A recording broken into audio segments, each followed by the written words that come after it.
All right, I think we are going to get started here.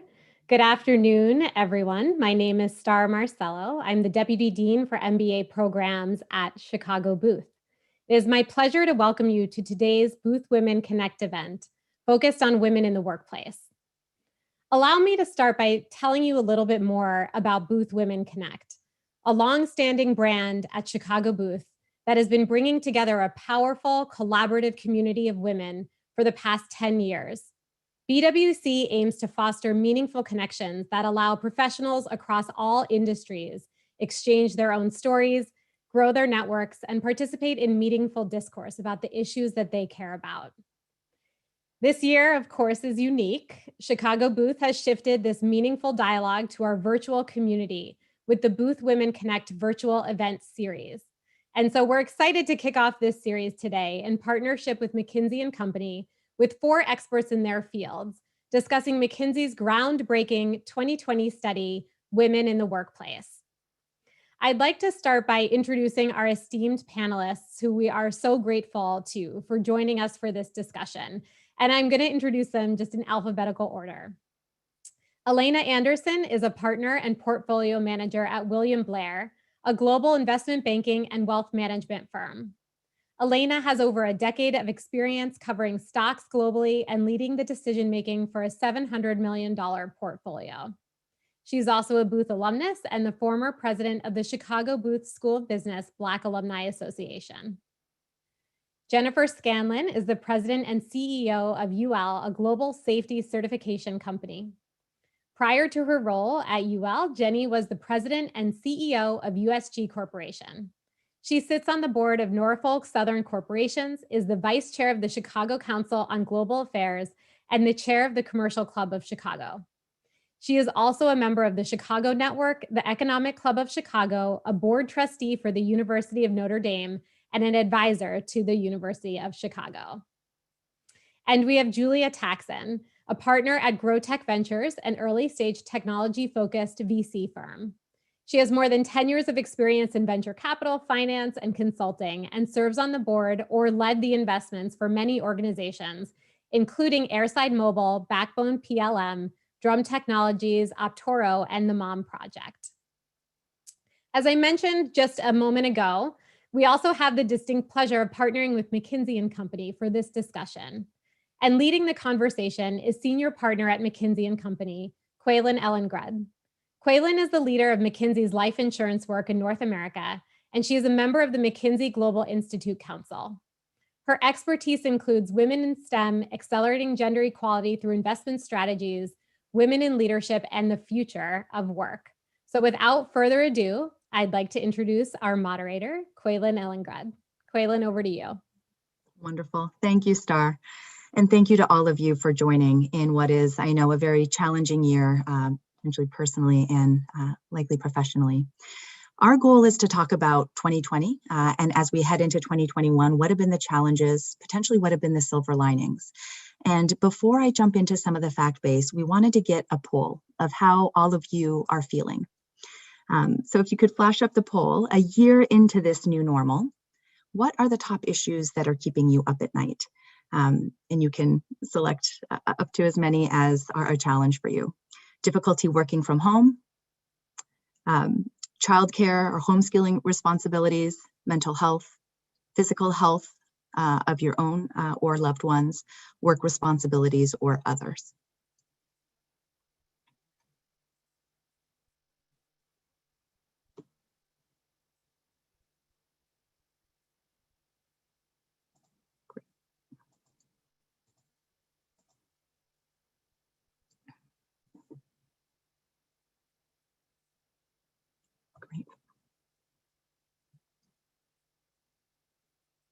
And if we can pull up the poll results.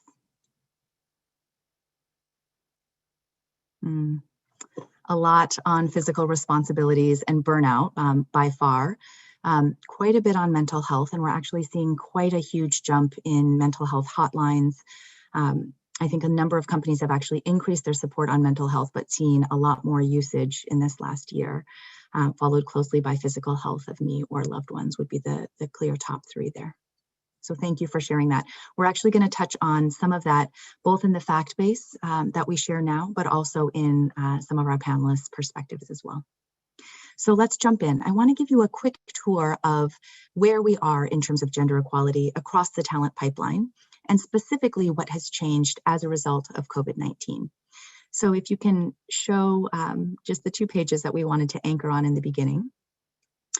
Some of you may be aware of our Women in the Workplace research. This is the 6th year of our partnership. We're actually kicking off the benchmarking for year 7 in partnership with Lean In. It's published every year in October in the Wall Street Journal. And it's the broadest and deepest gender equality benchmarking of its kind. Over 300 different companies collectively employing 12 million employees across the US and North America. And let me just kind of anchor on where the talent pipeline is and what those pinch points are. If you look at the 3rd row from the bottom, the talent pipeline across all mixes of industries in the United States starts off at 47% women at that entry level. It then drops down by 9 percentage points at that first promotion to manager, and then 5 or so percentage points at every single level, all the way down to 21%, or 1 in 5 of the C-suite. So that might, you might think, okay, 1 in 5, not so bad, but even that belies a bit of the balance of power in the typical C-suite, because a woman is much more likely to be the head of HR, chief legal counsel, CIO, CTO, versus running the largest P&L or the 2nd largest P&L. And if we want to shift what has been inching up towards 7% of S&P 500 CEOs who are women, we need to shift this staff role versus line role mix, because almost all of those CEOs are promoted from running the biggest P&L or the 2nd biggest P&L to that CEO role. You might also look at the entry level, back to that 47% on that 3rd row from the bottom, and think, okay, 47% is almost 50-50. But keep in mind that women in the US, as well as across the world in most developing countries, earn the majority of bachelor degrees, of college degrees. In fact, in the US, women get 56%, between 56-57% every year of college degrees. So if the Fortune 500 companies were getting their fair share of college educated talent, that number would be quite a bit higher there. And then at that drop off by 9 percentage points from 47% to 38%, that's what we call the broken rung, that broken rung of first promotions to manager. And if I index, to say it in another way, for every 100 men who are promoted to first level manager, only 85 women are promoted and 58 Black women. And that's the challenge that we see across the rest of this talent pipeline. If I were to aggregate that promotion gap over 5 years across these industries, that's the equivalent of 1 million missing women in leadership positions. And what you've got here is 5 years, 1 million missing women here, another 5 years, another million missing women there in leadership positions, aggregated across this entire talent pipeline. The other aspect to take a look at is women of color. They start off at 18% of the entry level, quite proportional to men of color. And in this case, that is Black, Latina, and Asian, all added together. But it drops off really dramatically, 3% of the C-suite. Literally 1 out of 35 people reporting to a CEO is either a Black, Latina, or Asian woman, all added together. So that drop off and that intersectionality is quite severe. So that's the current fact base. Let's shift quickly to what has COVID-19 done? How has it affected some groups more than others? As we dug into the research on the next page, what you'll see is that 3 groups were disproportionately affected, and those were mothers of young children, Black women, and senior level women. Everybody was affected, of course, as we continue to live through this to some extent, but these groups disproportionately so. Mothers of young children, first, pre-COVID, we're starting off a very unequal base. Women in the United States do twice as much unpaid care work as men. So the shopping, cooking, cleaning, taking care of kids, taking care of parents, taking care of in-laws, that was already 2 to 1 pre-COVID. Now you add to that, for mothers of young children, 40% of mothers added 15 hours a week or more to their weekly working schedule versus 27% of fathers. So 40% versus 27%. Very unequal add off of a very unequal base. And mothers have been disproportionately exiting the workforce over the course of the last year. I think 400,000 more women, mothers, have exited versus men. That's led to 1 in 4 mothers worrying that their performance is going to be negatively affected by their other responsibilities. Black women also have been disproportionately affected. Over half of them are the only Black women on their team. In terms of microaggressions, they are 1.6 times more likely to hear demeaning remarks about people like them. 1 in 4 Black women, for example, hear surprise at their, other people express surprise at their verbal abilities. And here's where the intersection of both racial equality in the workplace and health disparities come together. Black women are 2.5 times, nearly 3 times as likely as their white female peers to have experienced the death of a loved one during COVID. At the same time, they're 1.5 times less likely to feel comfortable sharing that in the workplace, less comfortable sharing their full and authentic selves at work. And you have this health disparity with this racial equity disparity or this racial disparity in the workplace coming together at a time when we're having a racial equity crisis in this country. So because of that and a number of other reasons, Black women and Black men are considering downshifting at a much higher rate than their white peers. Downshifting would be exiting the workforce altogether, as we've seen with a number of women, or shifting from a part-time role to a full-time role to a part-time role, or perhaps a less strenuous role. Senior women were also more disproportionately affected. They felt more pressure to work longer hours than before COVID. Almost half of them said they feel like they have to be always on, right? Highly visible, a lot of pressure. And over half, as we saw in the survey just now at the beginning, have felt consistently exhausted. And we know that senior women do a disproportionate amount of the emotional work and leadership for diversity efforts across organizations. They are much more likely than their male peers to mentor, sponsor women, but also other diverse leaders in the organization or lead one of these initiatives. And so if those very people are the most exhausted and the most considering stepping back, that's going to be a challenge for all of us. So while everyone was affected, I think keeping in mind these 3 particular groups, mothers, especially of young children as school goes digital and remote, Black women, and senior level women. And with that, we can pull down the fact base there. And I would love to open it up to our panelists. You have had amazing success in industries that frankly aren't very diverse at the top. Could you share with us some of your journey, but specifically what you think has helped make you successful?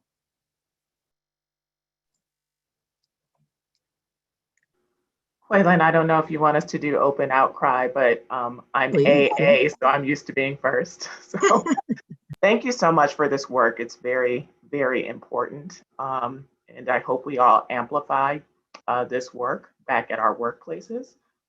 I think that being in spaces where I have been the only woman or the only person of color has been central to my journey, and particularly how I have dealt with that discomfort has really, I think, been central to each phase of my journey. And I would say early in my career in financial services, and I think my career is about 25 years at the moment. Early in my career, I dealt with the unease of sometimes being the only woman, sometimes being the only person of color, sometimes being the youngest, by leaning on my foundation, my good home training and all the discipline that got me to where I was. So I was focused on being poised and prepared and likable, which meant outgoing. And that was good armor for a while. And as my career evolved, I became more aware of other people's discomfort with my presence. And my attention turned to managing their discomfort with me rather than my own discomfort. And what does that look like?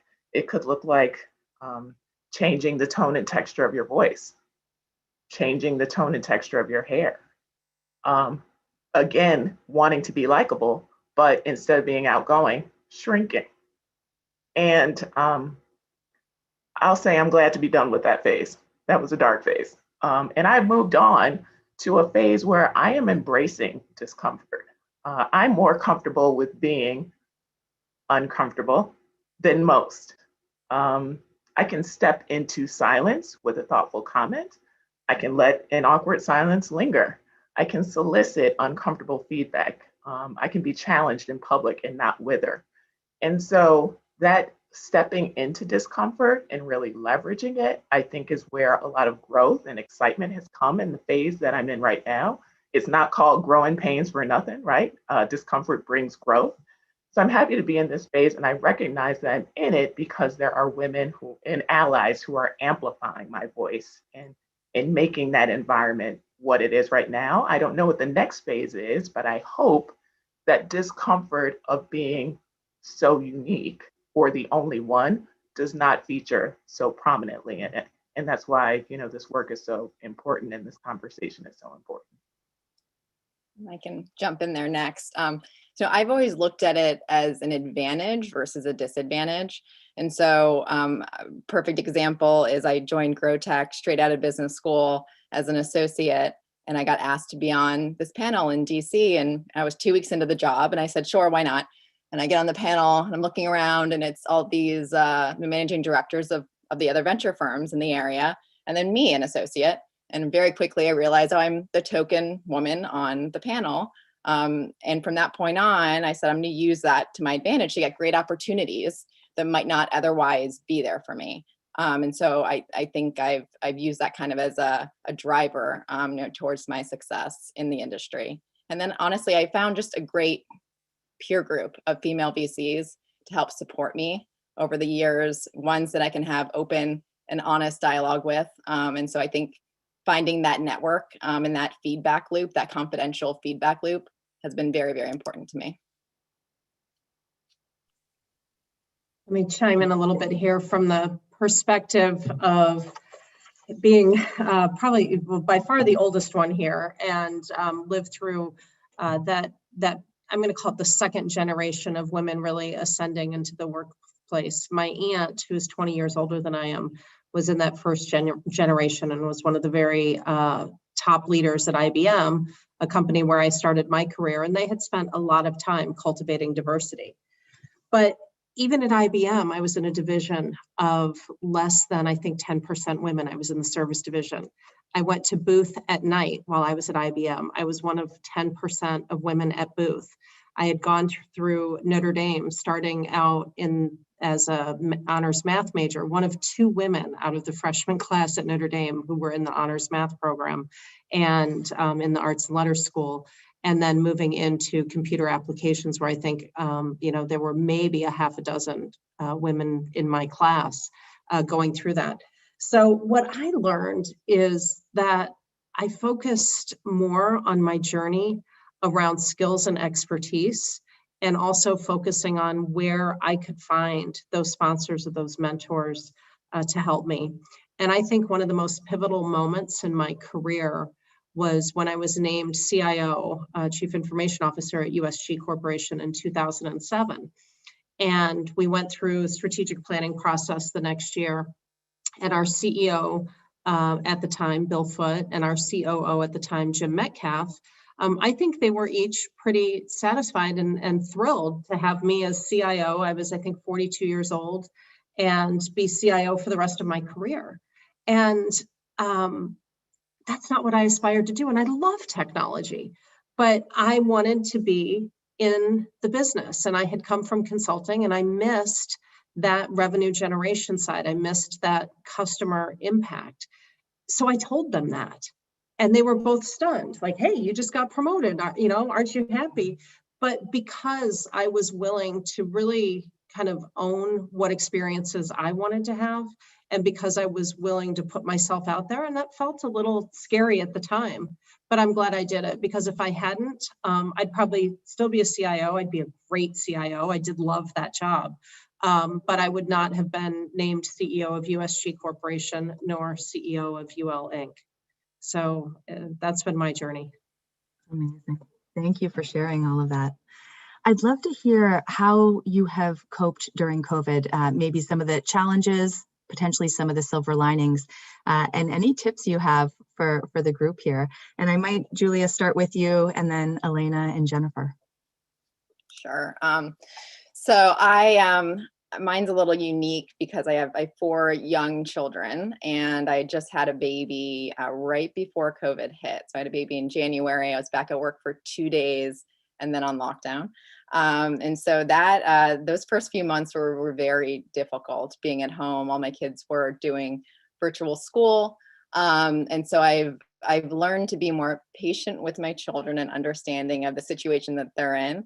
And then from a work perspective, it's very hard because work and home are very much blurred right now, right? I'm sitting actually in my closet. You can't tell because of my virtual background, but I'm upstairs in my closet, which is, where I hide out during the day in order to really, get my work done and have some quiet time.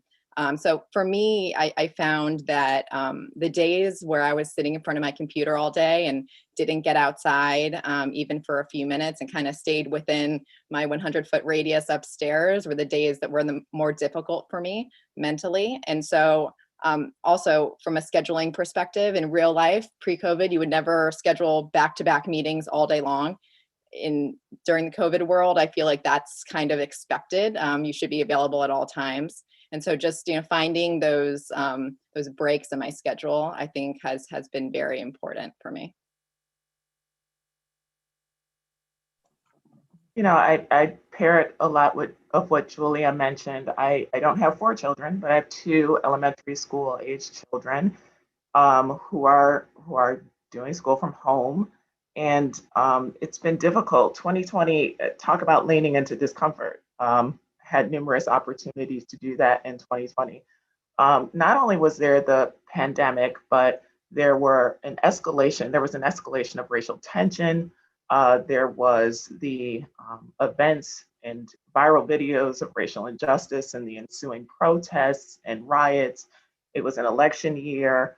And so figuring out when to lean into that and when to fortify myself was critical in 2020. And I think I did both because I feel very lucky and blessed that I did not have to deal with some of the things that so many women of color had to deal with. And that's financial insecurity, job insecurity, housing insecurity. I didn't have to deal with those things in 2020. And health. We all were very healthy in 2020, thankfully. I think that what helped me deal, however, with what I did have to deal with was requesting/requiring flexibility from my workplace to the extent I could, asking for/investing in help.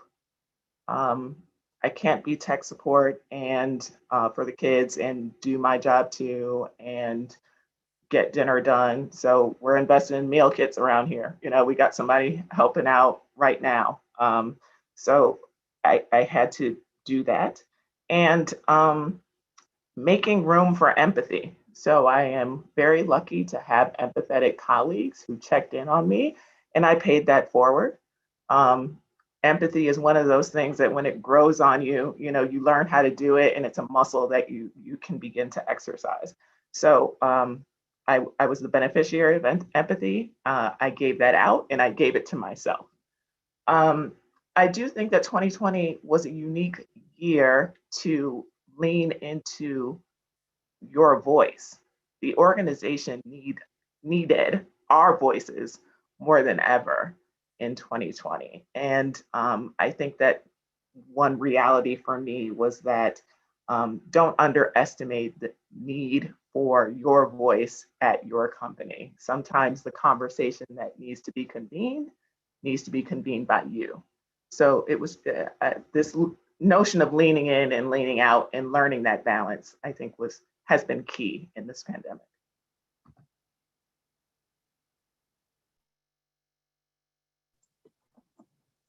Jennifer, thoughts? Sorry, we're dueling the unmute button here. It was interesting for me when COVID hit. I was 6 months as the new CEO of a company that I had been a customer of, but really was unfamiliar with. I have employees all over the globe. I have direct reports in Singapore, across the United States, and as well as on my operating committee, Europe. So just the sheer challenge of trying to get us all on phone calls required many meetings to start at 5 or 6 in the morning, as they still do today, and many ending at 8 or 9 o'clock at night, and sometimes later. And part of why we found ourselves just going around the clock on some things is, one, as I said, I was a new CEO, so I was trying to figure out the lay of the land. Two, and I don't know if this is originally attributed to Benjamin Netanyahu or Rahm Emanuel, I've heard them both say it, but don't waste a good crisis. And we were in a crisis. And it was an opportunity for me to do a couple of things, none of which I anticipated at the beginning of the crisis. One, we overhauled our strategy. We were doing that anyway, but we had an opportunity to accelerate it. It turned into a completely new organization model. In fact, as of January 1st this year, I would say my top 200 leaders have new jobs, new team members, new responsibilities, or a new boss. Imagine the stress that that's putting on my organization in addition to COVID, and I'm very aware of that. So we've got this time challenge, we've got this new strategy opportunity, which is really terrific. And then you add in the crisis that evolved around social justice and civil rights, and the need to address the pain that our employees were feeling, not just in the United States, but around the world.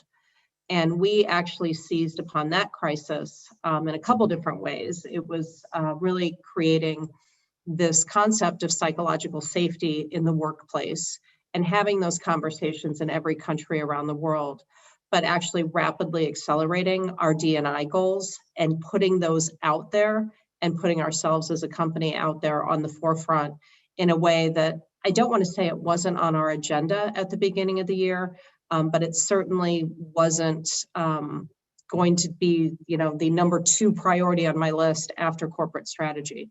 So I think the making lemonade out of COVID, I guess, is the only, way I can describe this. I could have spent the whole year really wallowing in the fact of, okay, I'm new, we're just going to hunker down and try to survive this. Instead of, okay, I'm new, we're going to overhaul and rethink everything that we do in the context of this crisis. But indeed, if you were to ask my team, it has put a lot of extra stress on me and on them. And it is, a time like no other. Absolutely. Thank you for sharing that. Elena, you mentioned kind of empathy, paying it forward. I would love to start with you and explore what have you implemented or seen that companies can do to improve gender equality, racial equality. Maybe we could start with you, Elena, and then over to you, Jennifer, and then Julia. Sure, thanks, Quaylen. I anticipated that question. There's at least 4 things that the workplace needs to do to mitigate the trends that you're highlighting in your work, and make sure that we don't lose the gains we've made in gender diversity and racial and ethnic diversity. I think coaching empathy with intention. So you actually have to coach this up.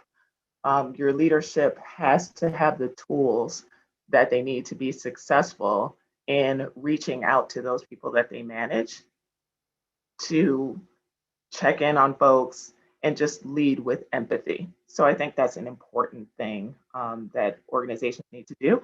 I think organizations need to really mobilize or create their employee resource groups. So your employee resource groups are going to be a key way to get in tune with the different affinity groups within your organization and understand what they're lacking, what they need to convene conversations and get information from them and have them feel heard. I would also say a third point would be examine your benefits with an eye towards what you're investing in and how does it support this very fragile improvement we've made in gender diversity and racial and ethnic diversity. So how are you investing in benefits that support retaining women and people of color?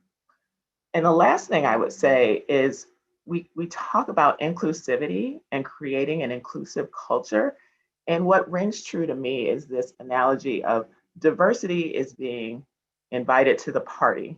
Inclusivity is being asked to dance. And I know it's cheesy, but it resonates when you have been a person who's been an unintentional wallflower, who's been relegated to the sidelines, who's watched the festivities from the outside, and you know what it feels like to be asked to dance, how affirming that is, how invigorating that is. And when you get asked to dance, you might mess around and lead. So creating an inclusive workplace and an inclusive culture, I think would be the one of the most important things that workplaces need to focus on doing. I think those are all excellent, 4 excellent points. And I will tell you, in addition to, I'm going to go back to the coaching with empathy and intention as an opening comment there. I also would say recruit and interview with empathy and intention, and that's something that we've been very focused on with regard to improving diversity and inclusion. And I would tell you at the leadership level in my operating committee at UL, we're very diverse. I was actually really pleasantly surprised when I joined UL and saw my team, and we've continued to add to that. So I feel good that the tone at the top is set. But if we go down into the organization, there is still opportunity for improvement. And so I think this, interviewing with empathy and intention, I'm going to start using that, is a tops down and a bottoms up. We've got to bring people in very early in their careers and then coach them and ensure that they stay and that they get the right sponsorships and the right connections made and the right opportunities. And then from the tops down, we've got to make sure we're pulling people up through and tapping the right people on the shoulder and giving them the right opportunities and taking some risks on some people who may get promoted sooner than their predecessors may have gotten promoted, but they're ready. And what I've always found is that they'll surprise you and most frequently knock it out of the park because they've been waiting to step up to the plate. And yeah, so, all of our portfolio companies are early stage technology companies, which historically have skewed very not diverse, I'll say in a nice way. So, last year we forced all of our portfolio companies to talk about diversity in the workplace. And, the first steps really identifying the current state for these companies. These are small teams, sometimes, 5 to 10 that are looking to grow, double, sometimes triple their workforce right after we make our initial investment. So we do have a voice and an influence over what that growth looks like. So after, identifying that current state, we had a wide range of outcomes and identifying those gaps to get them to where they needed to be. So some environments needed to have a more flexible schedule to attract the right talent. Others specifically identified the need to add X amount of diverse talent to the management team or the board. We really needed to be proactive about changing the status quo, or you're going to continue down the same path. I'm fortunate that all of my CEOs are very supportive and have had a big focus on creating inclusive environments. One of the boards that I'm on and one of my most successful investments so far is a company called the Mom Project, actually based there in Chicago locally. And it's a huge focus for the company, getting women back to work after having children. I do believe it's on the companies to adjust in the long term and think that actually remote work as a result of COVID has been a positive thing in general. So one thing I've noticed during all of this madness has been how the workplace has been humanized quite a bit. So you're not just having a face-to-face interaction with somebody in a sterilized conference room. You're seeing into their homes and you're seeing their kids running around in the background, their dogs barking, and seeing these are real people that you're interacting with. And so I do think to that, the empathy point, it has, I think, had a positive impact. So yeah, I think it's on the companies to rise to the occasion and allow for more flexibility, and whether that's remote work or flexible hours, I think in the long term, it'll really, benefit women and diverse candidates. Wonderful. I'm getting a couple of questions here from the audience. So maybe one last question incorporating those before we open it up to some of the Q&A coming in. But I'd love to hear what advice you have for women starting out early in their careers, potentially even in this remote environment, but broadly, what advice would you have? And I might start with you, Jennifer, then Julia and Elena. Well, I'm happy to talk about this because I have a senior in college and I have been giving her and her friends a tremendous amount of advice right now. And the biggest piece of advice I can give anyone is, if you have ever networked before in the past, amp it up even more. And if you haven't networked, get started. You got to network like nobody's business right now. The good news is that so many people here understand what new college grads are going through, new graduate school grads are going through, and we want to help. And, you know, here's a really good example. I was on a happy hour, just cocktail call with 4 of my oldest friends. And one of them said to me, hey, my daughter's boyfriend graduated. He had been engineering major, switched to finance. He's a really good kid. And by the way, his dad used to work at UL. And unfortunately, his dad passed away. Any opportunities for him? And I was like, of course. You know, I've known this friend of mine for 25 years. I've never met her daughter's boyfriend. I got him on the phone. I talked to him about his career opportunities. I introduced him to a bunch of different people. We are all ready and waiting to help. We get it. It is, I've probably had 24 of those types of phone calls in the last 4 months. So please, if you're ever uncomfortable about networking, get over it. Now is the time to get really good at it. Yeah, I would echo Jennifer's comments. You never know who's going to help you and who's going to connect you to another person, who's going to connect you to that third person that will be the person who ends up hiring you. And that's kind of how I got to my path, to be completely honest. And, you know, even if somebody doesn't respond to you right away, try again, because, you know, at least for me, if an email goes 3 days and it isn't responded to, it's buried and I never sees the light of day again. So network with as many people as you possibly can, and take every introduction, even if you don't think, oh, this is exactly what I want to do, and this isn't the person that I want to be networking with. You don't know who they know or who they're related to. And so really taking advantage of that. And then what I mentioned before, you know, finding a peer group with similar interests who can use as a sounding board, and make that I made that a huge focus as I was getting into venture, and I found that to be a very valuable resource. And these are people give you honest feedback and are there to support you throughout your career. And I'll do a little booth plug. I'm lucky to have, you know, a few of my booth classmates as my peer group circle, and I've obviously added to that group as I've built out my network over the years. So I don't have much to add to what Jennifer and Julia said. I would say that this is a very interesting moment of disruption where young voices are needed for organizations to be able to transform and pivot to be ready for what's to come. So I agree that meeting as many people, talking to as many people, listening to the experiences of others. You know, you have 2 ears and 1 mouth for a reason. So you reach out to people and listen and take in lots of information as you launch your career. And to the extent you can, don't be finite. You know, think unlimited, think offshore, think bigger. And that peer circle or sister circle that you develop should be people of similar, with a similar growth mindset. I think that would be a great foundation as you start your career. Wonderful.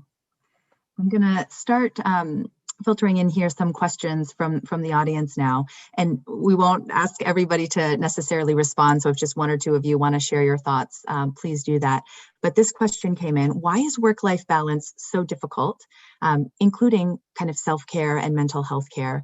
And what strategies or steps do you think could make that easier? I'm happy to start on this one.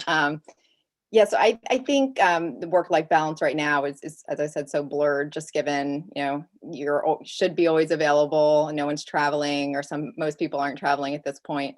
And so really for me at least, finding the time to put my phone down and not respond to things for a designated amount of time. And for me, that's personally, you know, the time I have with my kids at night before they go to bed, and then again, first thing in the morning. And then I have taken up working out and using a Peloton user. So that's like my time in the morning where I focus, and I throw my phone across the room, and I want it to be buzzing all morning. I want nothing to do with it until, you know, after I'm done with my workout. So I think intentionally carving out those times is so important right now. And even if it's blocking it on your schedule so that nobody books anything. But yeah, it depends, obviously person by person as to how that works for your schedule. I'm going to add in one interesting piece of coaching advice I got close to 15 plus years ago when my girls were quite young. And it was a coach who said to me, listen, Jenny, women who are successful typically become successful because they're used to trying to do it all. And she said to me, when's the last time you asked somebody for a favor? I said, I would never ask somebody for a favor. This is my world. I got to control it. And she gave me an assignment. She said, listen, 1, to build relationships, and 2, to help yourself balance, you have to learn to ask people for favors. So before I see you next month, you better have asked 3 people for favors. I was like, oh my gosh, are you kidding me? How is this going to work? And I learned it makes you vulnerable. It sometimes is a little uncomfortable. It's similar to networking, but to ask for that favor of like, hey, you know what? I'm going to miss the carpool. Or, hey, you know what? I can't make this meeting. Can you attend it on my behalf and take notes and let me know if there's anything I need to know? Or, hey, you know what? I am not the right person to be in this meeting. So can you do me a favor and invite this person instead? Because I'll give much better insight into the topic than I would give. Or hey, no, I'm, not baking brownies for the PTA. I hate doing that, but I will bring store-bought cookies if you guys can handle it. And if not, I'll be happy to sign up next time. But learning to ask those favors. And also when people ask you a favor, learning to give back, it builds deeper relationships, but it helps, it really does help with that balance. It helped me a lot. Excellent. Thank you for sharing that. Elena, I have a question here for you that came up. It says, other than experience, how did you grow into being comfortable in your discomfort? Did you have a group of mentors, lean on knowledge? What kind of tools can you recommend for someone of color in financial services or beyond to grow in their comfort levels? Yeah, thanks for the question. I would say there's a number of things. I would point to 2. One would be the birth of my daughter. So my daughter's 8. And very early on, I could tell by the way she looked at me that I was her mirror. And she looked to me to craft her identity and how she thought of beauty and how she saw self-worth. And that will get you straight, right? Knowing that I had to model those things for her made me very intentional about showing up as I am for her and for me. That's a little fluffy of an answer, but that's real. And I would also say that Jennifer mentioned having a coach. I did have an executive coach, and we had a 6-month engagement, very long engagement, because I was a hard case. And he, at the end of the engagement, said, he did a 360, and he said, everybody already knows you're good enough. You can move on. And that was worth the 6-month engagement and the however much it cost, because I was anchored in proving that I belonged in the room and at the table, and everybody else had moved on. They were looking for next level commitment from me. They were looking for next level contribution from me. And it was validating to know that everybody already knew I was good, and it unleashed me to do bigger things. So I guess I would sum that up to say it comes through lived experience. No one expects you to show up on day one and be amazingly self-aware, but do open yourself up to those moments where self-awareness is presented, and receive what it gives you. Thank you. This is an open question for everyone. How will society likely change based on the lessons of the pandemic and its impact on women in the workplace? Any thoughts on what the future holds? Maybe post-pandemic, what'll stick, what won't, maybe what you hope will stick? Boy, we're spending a lot of time debating this internally for a number of different reasons, both on things like travel budgets, hiring plans, rehabbing corporate headquarters. I hope, I'm very hopeful that a comment made earlier about eyes being open, I think Julia said this, that we don't have to be tied to our desks at 8 to 5 jobs, do provide more opportunities for women, working mothers, dual career couples to have the type of flexibility that really is required to be able to have a career and raise children, both for men and for women. And I think that that's something that frequently gets overlooked, that dual career couples with children, there's lots of benefits to it, but it also adds lots of pressure all around. But I am disheartened when I look at the numbers of women who are departing the workforce during COVID right now. And I am concerned that it's going to be more of a setback than it is going to be an advantage as we've made this shift. I'd love to hear other people's perspectives. Yeah, no, I agree. I mean, the numbers are staggering and continue to be. So I do think there is a portion of that population of women who won't return to the workforce. And, that's their choice, right? And some of them may have realigned, what is important to them. Maybe they realize that they wanted to homeschool their children. And I've heard those stories a few times of, it's not for me. I'm a terrible teacher to my children. I've tried. I have such respect for teachers. But that wasn't for me. I think there is a subset that won't go back. And then obviously the long-term effects of the women who have left their workforce who are looking to, get back into the workforce. And that'll be, I think, in the form of reskilling. Some women may have to take a year, 2 years off, and that is going to be a huge setback for us as a gender, obviously. And so just the programs that are going to be available to these women going forward and the efforts that will need to be focused on in order to get them back up to speed and back and re-entering their workforce, I think will be a huge focus on that. And then, the travel, obviously, I'd prefer not to be living on airplanes anymore. And it did make me realize how often I was flying pre-COVID. So that I think in the long term will be a positive. Wonderful. I'd love to ask a couple more questions with the remaining time we have.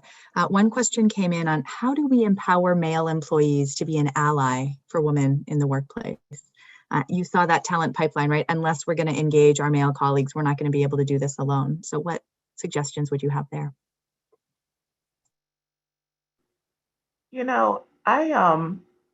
This is not a direct answer to that specific question, but in June, there were Bloomberg headlines, many more Bloomberg headlines than I've ever seen about Juneteenth, which is an acknowledgement of the end of slavery, which came actually after the ratification of the end of slavery in the US. But Bloomberg never talked about Juneteenth until this year. And I know all of my colleagues are seeing this, and I know they don't know what Juneteenth is. So I called up my boss and I said, hey, there's like 10 headlines about Juneteenth. Do you mind if I take 3 minutes in morning meeting tomorrow and discuss what this is and why it's important? And I think what I heard on the other side of the phone was relief, because he needed someone to step in that space, and he didn't know how to ask me, because he also knows, she's got a lot going on. I don't want to burden her with. So I think part of it is availing yourself of the opportunity to be a sounding board, to be a voice, to be a partner in this work. Just taking the McKinsey study and circulating it around to our executive committee and say, hey, I'd love to partner with you to think through solutions to mitigate this trend, I think pays dividends. And so we have to lean into this moment and be leaders in order to, I think, get some momentum from our male allies. And if I can just add one thing to that, is framing it in the way that this is good for our business. advances things, I feel, a lot faster. So I know there were some questions about, how do you get people to think outside the box? And, it's male dominated. We've never done that before. I think if you frame it in, this is why it's good for the business. And I'm going to give you a quick example from my former company, manufacturing company. In the first 115 years, we had one female plant manager out of 70 plants in North America. 115 years, one female, two female VPs. When you got down to it, why was that? Well, we had started hiring plenty. We were moving them through the pipeline, but we had a requirement that they had to work in 3 different plants before they become a plant manager. Well, again, 2 career couples packing up your kids, moving from Sweetwater, Texas to Empire, Nevada to Baltimore, in a 10-year period is very problematic with regard to that balance question. So it became, our head of manufacturing finally realized, hey, if we want to promote more women, perhaps we change that requirement. How do we get them to do temp assignments? Or how do we put them on different internships and not require them to pack up their family and move every 3 years in order to become a plant manager? And lo and behold, the number of female plant managers, I don't know what it is now because I'm not there anymore, but had gone up pretty significantly in a 5-year period. So think about how you make it good for the company as well. Yeah, I agree with what Jennifer said. That's spot on. And the only thing that I would add to those comments is that, what I've learned over my time in venture has been with my male colleagues, both, my partners at my firm and the CEOs that we've worked with over the years, is being very open and transparent about what you can and can't do, right? And so when I first joined and then I started having kids, I would be working in all hours of the night. I'd be up with the baby and just trying to make it work. And then I learned boundaries. Like, let's just be very realistic about what I can and can't do in a day, and set expectations. And that was really important for a lot of our very young founders who don't quite understand the fact that, I have children at home and I'm also working. And then also, normalizing the pause is what we call it at the Mom Project. The fact that women do sometimes step back from the workforce to have children, or during the pandemic as well, to help raise their children at this time or help in the home, making that normal. That's okay to see a year go by on somebody's resume. And I think historically that's been targeted as maybe a negative, they took a year or 2 out of the workforce. Well, let's normalize that and make that okay, right? And so we really, focus on that at the Mom Project. Like, you don't need to make an excuse as to why you left the workforce for 2 years. Wonderful. We've got maybe one of our last questions here. What is driving women to leave the workforce? And what advice do you have for women trying to return to work after a career gap? I know you talked about networking really actively earlier. Maybe just a couple facts here, just to set the stage on why women are leaving. In September, as kids were going back to a lot of remote schooling, 1.1 million people in the US stepped out of the workforce or were fired. 80% of them were women, right? So just at the time when school is getting back online, a deeply disproportionate impact on women. We do know that when women are unemployed or step out of the workforce, they are unemployed for longer. It is stickier. And as we project the return of the post-COVID economy, it's going to take us a couple of years for all jobs to return, but it's actually going to take 2 years longer for women and for people of color to recover to pre-COVID job levels of inequality. So, and if you are a woman of color, 3 to 4 years. If you are a man of color with less than a college degree, same thing, 3 to 4 years, right? So that inequality is hurting us not just during COVID in terms of jobs, but also on the recovery. So we'd love to hear advice beyond networking for people coming back after a bigger break.